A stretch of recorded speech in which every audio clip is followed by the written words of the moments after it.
We just got a delivery from our local building supply company.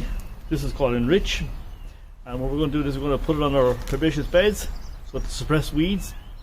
It'll add some nutrients to the soil, so it's a nice day. So we'll spend the day spreading this on the beds.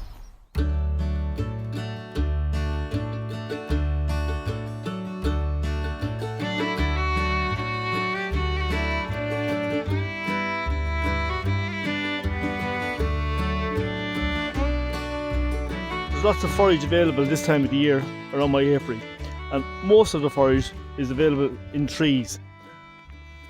So I have sycamore, I have field maple, I have Norway maple, I have ash trees, I have apple trees, there are crab apples growing in the hedgerows, I have a couple of chestnut trees, and I have cherry trees, wild cherry and bird cherry growing as well. So there's lots of forage available for bees this time of the year.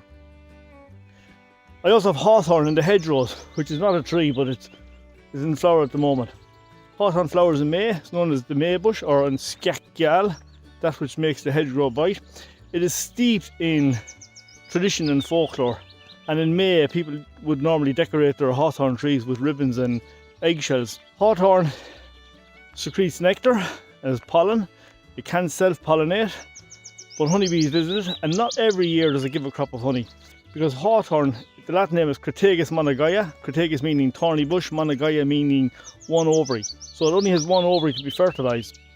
So once one pollen grain fertilises the ovary, the plant will stop secreting nectar, it will shed its stamens, it will shed its petals, and it will put energy into creating the fruit, which is known as the haws.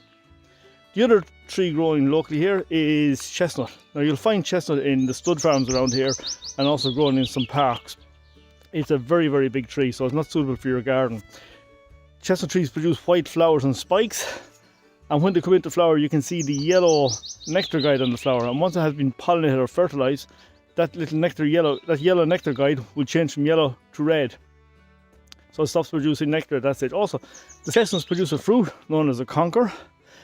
At the moment our chestnut trees are suffering from bleeding canker and from leaf miner, so they're under a bit of stress at the moment. But there are lots of different chestnut trees. Aside from the common chestnut tree, there's the red chestnut tree, there's a Spanish chestnut tree, and there's an Indian chestnut tree growing.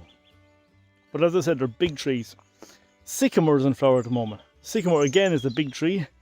It produces massive amount of seed, and it will grow in lots of areas. So big tree, bit of a weed at places. This time of the year, when the leaves are open, it's covered in aphis. So aphis will produce honeydew, so in times of scarcity of nectar for bees, they will feed off this honeydew. The flowers on the sycamore hang downwards, so they're protected from the wind and the rain. And on the maple trees, the flowers face upwards, and they're usually open before the leaves are fully open.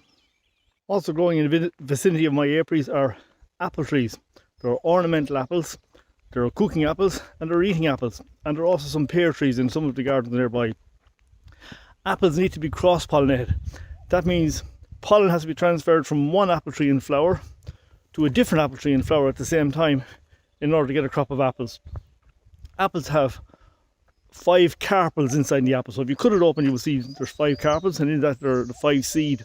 So when after the tree has been fertilized and pollinated, you get the perfect apple if all 5 carpels all 5 ovaries have been pollinated.